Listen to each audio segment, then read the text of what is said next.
horsepower are being unleashed to these rear wheels.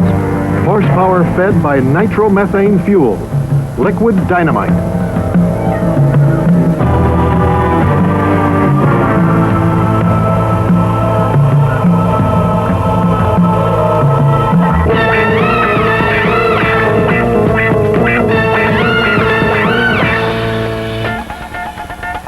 Two men in two monsters, waiting for that green light that sets in motion a bullet on four wheels. In the next 6 seconds, anything can happen.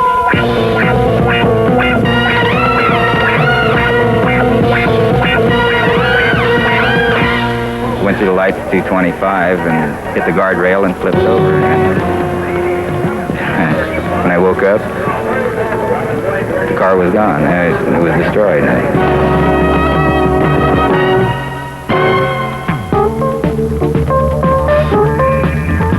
I feel they're pretty safe, or I wouldn't ride in one, and I like it. That's what I do for a living.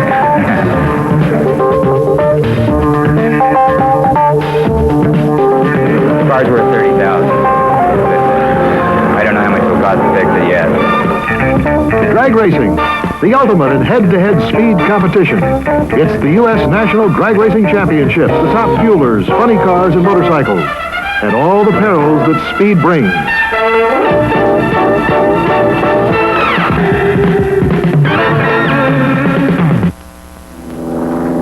Raceway Park in Indianapolis, Indiana, where the U.S. Nationals have drawn more than 1,500 entries, making this the largest auto race in the world.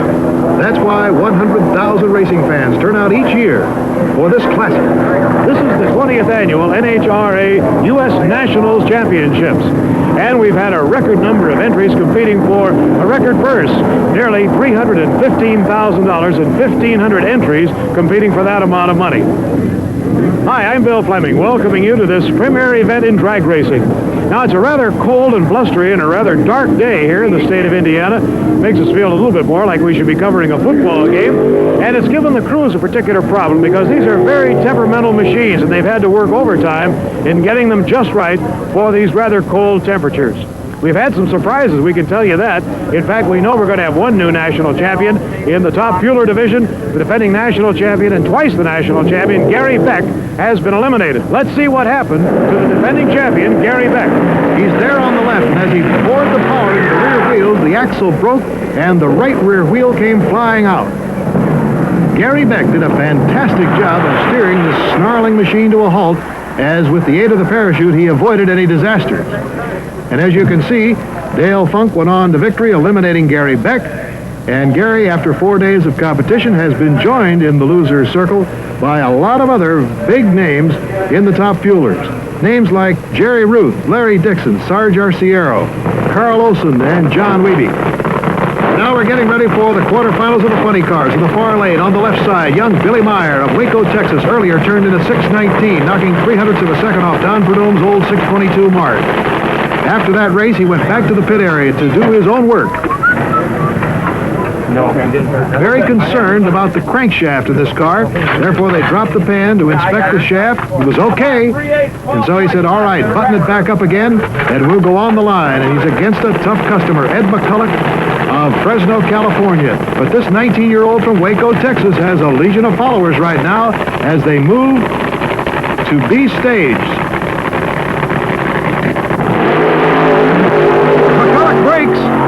Billy Meyer will go on to win this one easily as McCulloch broke his car at the line, and there is a 6.19 elapsed time, 6 and 1900 seconds at a top speed of 218.44 miles an hour, and it's a disheartened crew of Ed McCulloch as they shake their heads and go down and pick up that car. And here he is, a young man to watch, on the move, 19-year-old Billy Meyer, who will go on to the semifinals. Now a quick look at the bracketing. You saw Billy Meyer defeat McCulloch. Then Don Shoemaker defeated Bat Foster. And that sets up the match right now between Don the Snake Prudhomme and Al Bergler.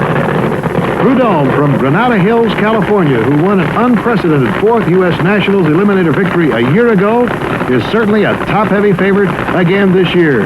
Nobody is wilier than the Snake Prudhomme. He's up against a good man here, 74 Vega, Al Bergler of Mount Clemens, Michigan. Incidentally, Prudhomme is driving a 74 Cuda. On the line they go. Once they're staged, then the Christmas tree lights go. The question is, which man can get off cleanly as Buster Couch throws the green? Prudhomme getting a sensational start. He'll win it. He'll win it easily as he popped his chute a little bit early, as a matter of fact, almost a little bit overconfident. Well, that's what happens when you're a great veteran. Prudhomme knew that he had his man beat, so he eased off on the throttle and pops his chute. You'll see it go just a little before he hits the lights. And that gives him a 6:43 elapsed time, 200 flat as far as the top end speed is concerned, and he goes on to the semifinals. Now, 2 nights ago, Mike Miller, who'll be facing Kosti Ivanov, had a dramatic thing happen to him in the time trials. On the left side, you'll see Miller come out, and as he crosses the finish line, the engine blew, and parts scattered everywhere. But believe it or not, they worked all night long. They got a new engine installed in that machine, and all he did was to go out and beat Danny Ongaias, and now he's ready to go in the quarterfinals in his Green Elephant with a new engine against Kosti Ivanov. And Kosti Ivanov is having a little bit of trouble getting that car to come up to the starting line, and I don't believe they're going to make it. They cannot get it unfrozen. Kosti Ivanov, sitting almost helpless now, can't do a thing about it. What a story he had. His father put a car together with spare parts and drove the family out of communist Bulgaria. That happened something like 15 years ago. And Kosti Ivanov came to the United States, became a great drag racing star. But right now, one of the most disappointing moments in his career, that will send Mike Miller in the Green Elephant to the starting line all alone. Ivanov can't contest him, the ultimate in frustration in drag racing. This is what they call a milk run, a piece of cake. And Mike Miller advances to the semifinals.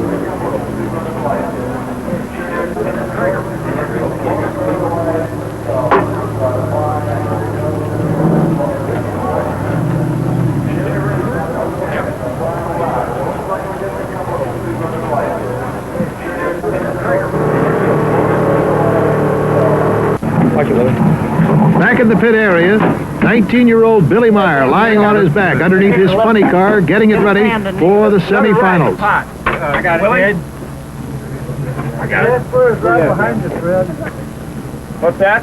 Billy is an absolute wizard when it comes to automobile engines. And believe it or not, they can take an automobile engine out of one of these cars and have it replaced in 35 minutes. And the activity is just as frenzied over in Don Shoemaker's pit area. Don does the work on his car, too. Down off the jack, let's head on up there. Down and back. I still need an 11/16. Trying to mastermind his way to victory over Billy Meyer. In the meantime, we're getting ready for the semifinals in the bikes. And roaring up to the line is the defending champion, Bob Moriello. And here's his opponent, KC Bob Spillers of Fort Wayne, Indiana. These bikes are double engine. The engine's between the two wheels, and they can really fly. Moriello qualified at 168 miles an hour. Joe Smith was the fastest qualifier at 171. We'll be seeing him very shortly. But right now, it's head-to-head, Spillers against Moriello.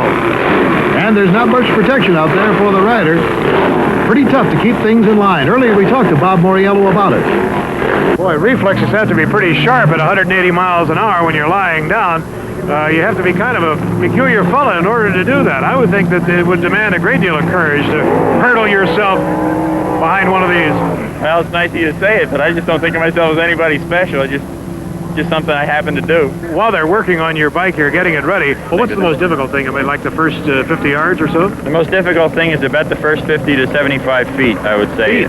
Feet. It's that close a thing. If I can get it out hard enough in the first few feet like that, I'm happy because it's accelerating as hard as it can. If I don't do that, then it's all over. And they're on the line. Moriello in the far lane, Spillers in the near lane. And look at Moriello's takeoff. that first 75 feet, and he just blows Spillers off. Spillers eases up, and Mauriello flashes to victory in 8.89 for an ET, and 163.33 is the top speed. So Mauriello, the defending champion, will go into the finals. Now moving up for another semifinals is Joe Smith. Here's the fellow that had the fastest qualifying speed of 171. He's in against T.C. Christensen. Little burnout here, getting those tires ready to go. Joe Smith. And Buster Couch, the starter, taking a little lunch break on the line. It's pretty tough to move away from these fast-moving events. One group's out of the way, and the next one comes up. Look at Joe Smith. Stretching out on that big Harley with the double engines, 3,800 cc's. He's sitting on top of lots of cubes, as they say. Joe Smith, the former national champion bike rider, against T.C. Christensen in the far lane. And it is Smith who gets a great start. And look at him fly at the finish line. 8.45. The ET, 172.4. Christensen, 9.13. Quite a ways behind. So Joe Smith will go into the finals against Mauriello. That ought to be some matchup. Joe Smith, the first man to get into the eighth. And now everybody cheers as Billy Meyer comes out, getting ready for the semifinal matchup between him and Don Shoemaker. As Billy comes into that wet area on the pavement, he'll spin those rear tires, heating them up. The water keeps the tires from blistering. Or spinning them like that and making them smoke, heats them up, gives them lots of traction and bite, which is what you need at the start line. And now, here comes Don Shoemaker from Partridge, Illinois, known as Super Shoe. Won the national championship in 1970. Hopes to repeat here in the Nationals in 1974. And Billy Meyer hopes to capture his very first national title. Waco Willie is his nickname, and we talked to him a little bit earlier. Hey, Billy, I don't want to bother you when you're real busy here, but what did you find in the shaft? Was it okay? Yeah, it was perfect. That surprised me, but we had to find out. Billy Meyer was satisfied with the crankshaft on his car, so we moved over to Don Shoemaker's pit. What seems to be the problem? You seem to be working frantically here. Oh, we got a little bit too much weight on the clutch, and it's pulling the motor down in the middle and burning some pistons out of it. That's why you changed the pistons, huh? That's right. We had to change 4 of them. Well, aside from the mechanical problem, how about the psychological problem going against young Billy Meyer? I'll take him on any day of the week. He's my hero right now because he's a good friend of mine. He's a very young man, and he's doing a hell of a job, but I'll take him on any day of the week. Well, you won't have to wait any day of the week. It's coming up real soon. That's right. It's coming up right now, as a matter of fact, as Don Shoemaker eases his car to the line. Boy, what a moment of tension here. Everything has to be so right at that start, and Billy Meyer gets a good start. He's got a half a car length lead now, a car length, now 2 cars, and he goes over, and the engine blows on Shoemaker's car as he crosses the finish line. Billy Meyer defeats Don Shoemaker in the semis of the funny car, and Shoemaker blows the engine at the line. Let's take a look at what happened. And we saw the flames shoot out of that car. Here's Billy. He realizes that he's got it won. There goes the chute a little bit early. And there goes the engine. 6:26. The elapsed time for Meyer, 2:10.28. And for Shoemaker, a 6:34 and a top speed of 2:25. But, of course, Billy Meyer eased off his engine just before the finish line. And now here is Don the Snake Prudhomme going against Mike Miller in the Green Elephant as Prudhomme goes through the burnout. And here is the Green Elephant. Mike Miller, as we told you earlier, defeated Danny Ongayas. And now here he is against Don Prudhomme. In the quarters, Prudhomme defeated Al Bergler of Mount Clemens, Michigan. And you'll recall that in the quarters, Kosti Ivanov couldn't get his car started, so Mike Miller had a real easy one. But this one will be far from easy. There are very few men in drag racing who have been able to beat Don Prudhomme on the line. Many have gambled and have red lighted, and you don't see the red light go on very often for Prudhomme. All right, they ease it up there. Everybody standing to see if the snake can beat the elephant.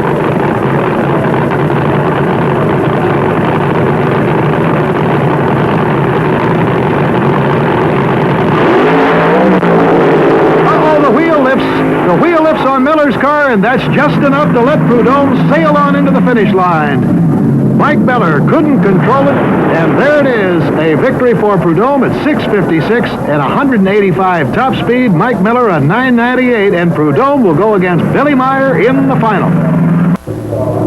A couple of former champions, Don Prudhomme on the left and Bill Grumpy Jenkins, the Superstock champ of '67, are discussing, believe it or not, the weather, because it looks like Mother Nature is not going to cooperate with the remainder of the day here. Rain is starting to come down quite hard. There is a front approaching from the west, and they say that when that happens in Indianapolis, you go for your umbrellas. Right now they're wheeling Dale Funk and Art Gaines Markley at the starting line, but it doesn't look as if that track is going to be dry enough.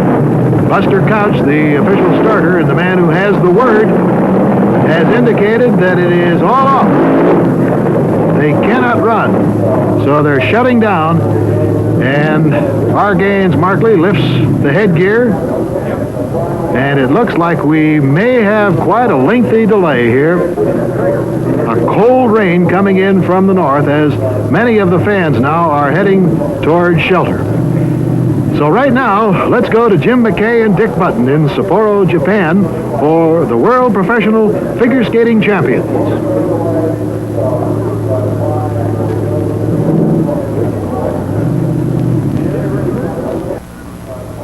Thanks very much. We're back racing again at Indianapolis Raceway Park. It did take a little bit longer for that front to go through than we had anticipated. As a matter of fact, almost a day. But as you can see behind me, the skies have cleared. No more rain in sight. It is cold and it is windy, and the scene has changed somewhat as far as the crowd's concerned. And here are a few hardy souls who have remained to watch what promises to be a great windup to these 20th annual Nationals at Indianapolis Raceway Park. Many of the campers have moved out. A lot of people had to go back to work. But there are some dyed-in-the-wool fans, including Billy Vukovich of Indy fame, who is still on hand as a spectator. And now let's set the scene for you as we get ready for the Top Fuel semis. On the left is Dale Funk.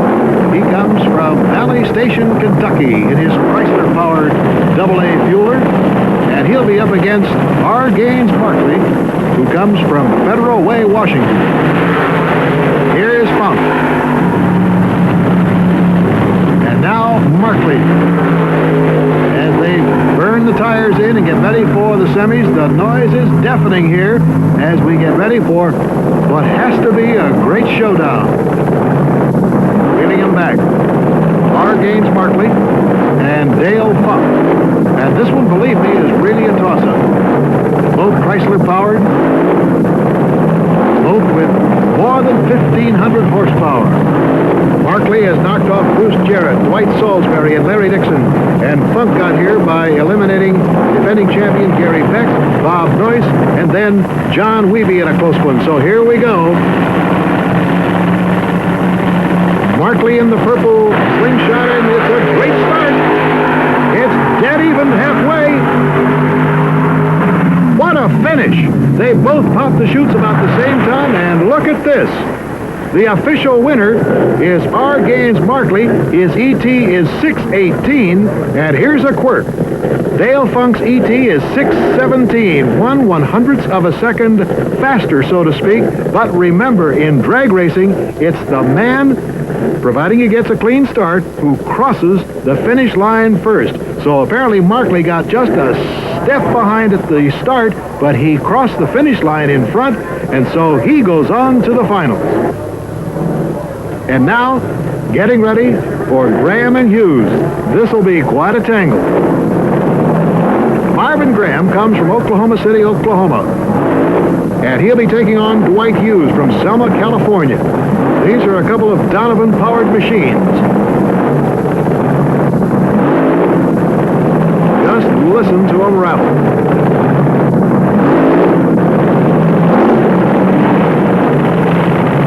Dwight Hughes.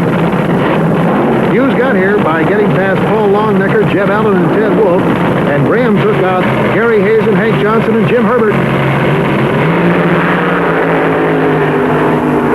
Hughes blows!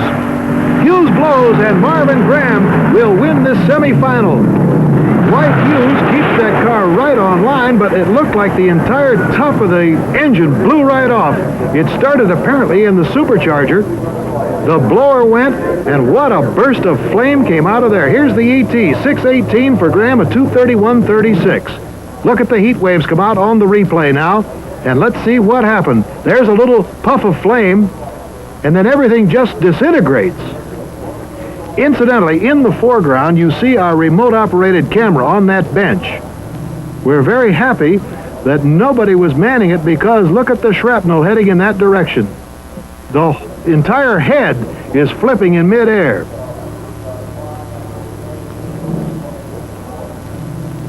And now, let's see what that camera that was activated by remote control saw of Dwight Hughes' blown engine. It looks even fast in slow motion.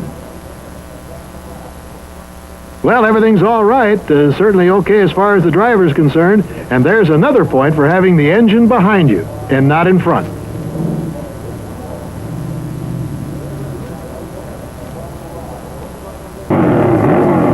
Well, all you bicycle enthusiasts, get ready for the finals now of the Motorcycle Championship here at the Nationals. Joe Smith in the near lane, the taller lane on the far side is Bob Moriello, who won the title a year ago. Joe Smith won it 2 years ago. It's a Harley in the near lane against a Triumph in the far lane, both double-engine machines. And it's a good start. Joe Smith takes the lead. Look at him go. Joe Smith goes across, and the ET is 845, but look at this top-end speed, 170.45. And Bob Moriello goes down to defeat. He had a 914 ET, but his top end only 126.22. And as they come off the line, you can see they're pretty even, but it was that superior power that carried Smith to victory. And it's an 845. Well, here he is, Joe Smith. And Joe, congratulations, you dethroned the defending champion. Yeah, it was really neat. It was really something. 845, huh? That's pretty good. You like it? Oh, I'm happy with it, really. That's the only bike in history that's turned 3 840 runs in succession, and I'm really happy about it. You know, you were once a national champion. You had to wait a couple of years to repeat it, and boy, that must make you feel mighty good. Well, Come to your rooting section. True now, you know. Right on the side of your thing there, you got Drag Racing's first 8-second motorcycle. Now his wife, Pat, and daughter, Patsy, come up to give him some big victory hugs. Oh, you crying a little bit? Yeah, a little bit. I don't blame you. It's been a lot of hard work, hasn't it? This is our first double, and we've only had it together about, it's been about 2 months now, so we're looking pretty good. It only goes to show you that there's emotion in no matter what sport you cover. Oh, yeah, even Prudhomme cries. I've seen him do it.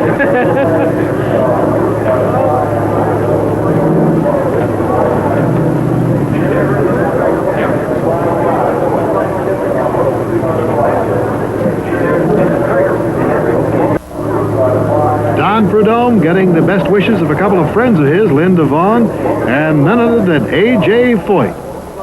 Prudhomme going back to the garage area to get ready for his battle against Billy Meyer. But right now we're set to go with the Top Fuel Finals. And here is Marvin Graham of Oklahoma City, Oklahoma. And he'll be going against the Purple Monster of R. Gaines Markley.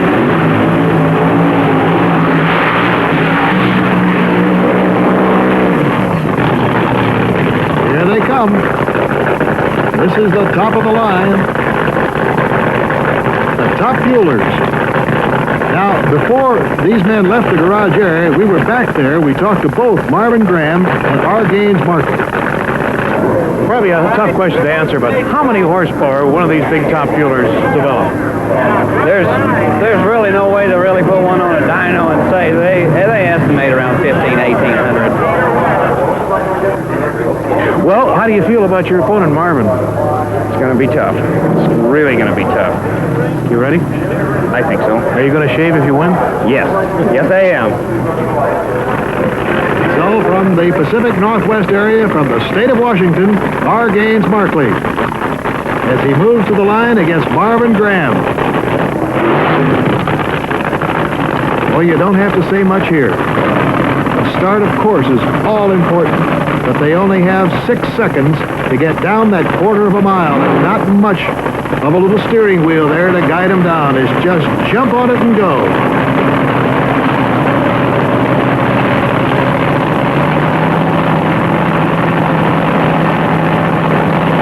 Those stacks belching out the exhaust of nitromethane fuel. Here we go. Markley's tires are burning, and that's a bad sign as Marvin Graham will cross first. Unofficially, it is a 6:17, and Marvin Graham of Oklahoma City, Oklahoma, is the new champion, as Gaines Markley couldn't get the bite that he needed. And let's move over and talk to the new champion. Hey, Marvin, congratulations. Do you know you won it? Yes, yeah. Man, I can't believe it. Take that headgear off so we can get a look at your happy face. You say you can't believe it. Did you really? I think it was a 6:17. Oh, I don't know whether that's official or not. Is it official? 6:17. Does that make you a little bit happy? Oh, yeah.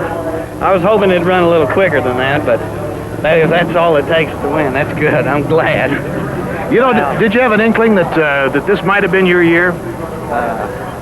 Not until I came up here last Friday, and everything started coming together pretty good. How about at that start line when that amber hit and you got 0.4 of a second till the green? Was your heart pumping a little bit? Oh, once I pull in there, I don't really ever think about it.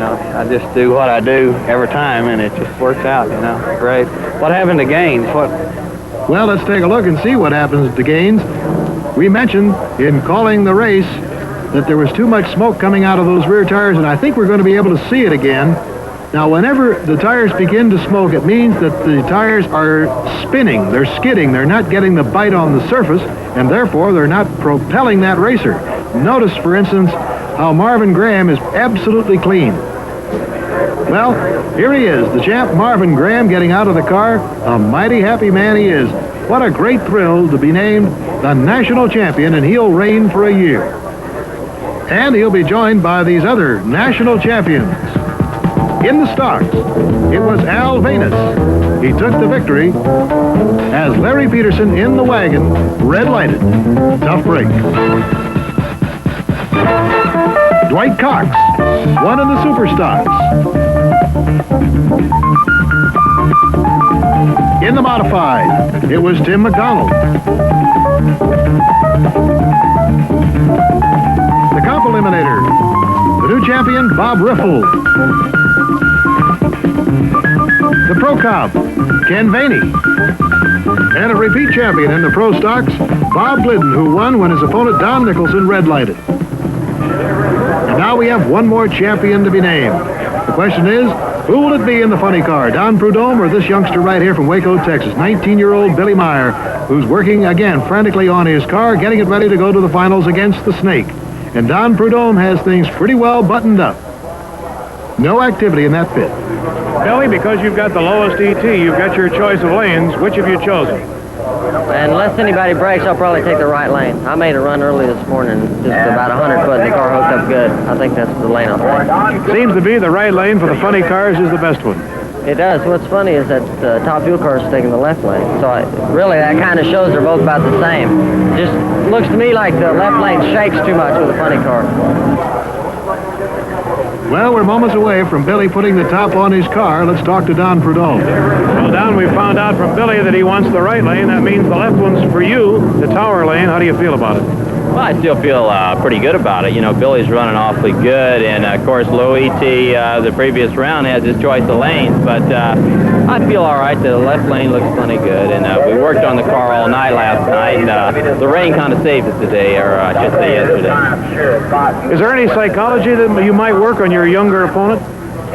Well, I think he's plenty nervous about the race, and I'm a little nervous myself. I think he'd like to beat me, and I don't think he's ever won a national event before, and I guess I've won a few, so he's out there to beat me. And so the stage is set for the dramatic showdown between the defending champion Don Prudhomme and the newcomer who came out of Texas to challenge the champ, Billy Meyer.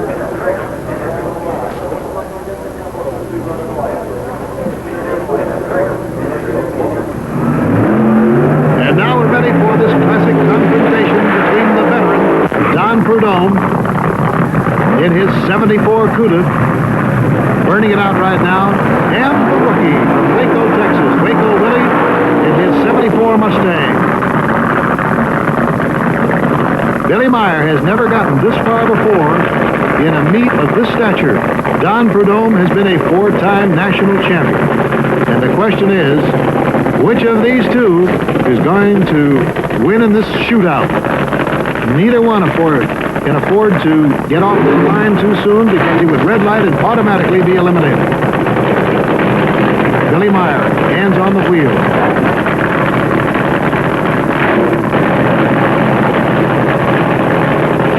Buster Couch, getting him ready for the staging.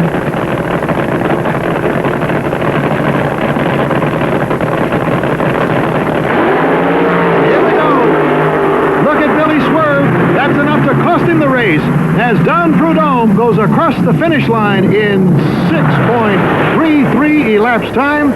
Billy Meyer a 6:46. Top end speed for Prudhomme was 2:22.32 and Billy Meyer had a 2:19.51. And now in ultra slow motion, the exciting start. Both drivers get right on it on the green. It's a perfect start. But watch the tires on Prudhomme's car in the near lane. Absolutely clean, perfect traction. And Billy's are starting to smoke. They're spinning. And it throws the car just offline, enough to cost him a national championship. Well, everything is hissing and smoking in there, and I imagine Don Prudhomme is too. I don't know. Don, do you know that you've won it? Do you know you won it? Well, yeah, it's kind of looking like it comes down the track. I'm kind of happy about it. Take all that stuff off so we can get the good look at the happy winner's face. Boy, what a lot of tension was involved at the start of that one. Sure was. Don, you know, everybody said Waco Willie is fast, but watch the old snake, the old veteran. Yeah, thank you very much. It's tremendous when it's 2 times in a year like that. I'm sure there's a lot of United States Army people around the country going to be proud of this one. Well, I'll tell you, fellas, mighty proud of you, too, as Wally Parks, the president of NHRA. He's congratulated you many times. Sure have, and it's a good habit to get into. Of course, Don just proved that if you're willing to work all night long and really thrash, why, it pays off in the end, and we're very proud of him as one of the best champions drag racing has ever had. Thanks, Wally. And Don, I know you have kind words for Billy Meyer, who got all the way into the finals. What was he? Yeah, he's tremendous. The race, I was super impressed. I don't even know what I ran the last run here, but he was running tremendous, and he's a good racer, and he's going to be one heck of a racer. You know, Joe Smith said, you know, even Don Prudhomme cries, and I see a tear in your eye. You must be emotionally moved. Yeah, you bet. Okay, buddy. Well, that's it from the 20th Annual NHRA Nationals. This is the premier event in drag racing from Indianapolis. We hope you've enjoyed it. Golly, we had a lot of bad weather to contend with, but when it comes right down to the finals, we had a beautiful day. And all in all, Wide World of Sports is happy to have been here once again. And now for many of you, stay tuned for NCAA regional football coverage following immediately over many of these ABC stations. The executive producer of ABC's Wide World of Sports is Roone Arledge. Drag racing and figure skating produced by Doug Wilson. Drag racing directed by Larry Cam. Fight coverage produced for ABC by our Director of Program Planning, John Martin. Coordinating producer of ABC's Wide World of Sports is Dennis Lewin. Fight studio segment directed by Jack Gallivan. Associate Director in Sapporo, Joe Assetti. Technical Director in New York, Bob Bernthal. Join us as the New York Jets meet the Miami Dolphins on NFL Monday Night Football at 9 o'clock Eastern Time over most of these ABC stations. Next Saturday on ABC's Wide World of Sports, we'll bring you the International Team Motocross Motorcycle Championship from Sweden, along with the World Lumberjack Championships from Wisconsin, and a report on the World Driving Championship to be settled at the U.S. Grand Prix. Consult your local listings for the time of ABC's Wide World of Sports in your area. Travel arrangements made through and a promotional fee paid by United Airlines. There's a new spirit, a new look in the friendly skies. Catch the spirit of friendship service. Today's program was pre-recorded.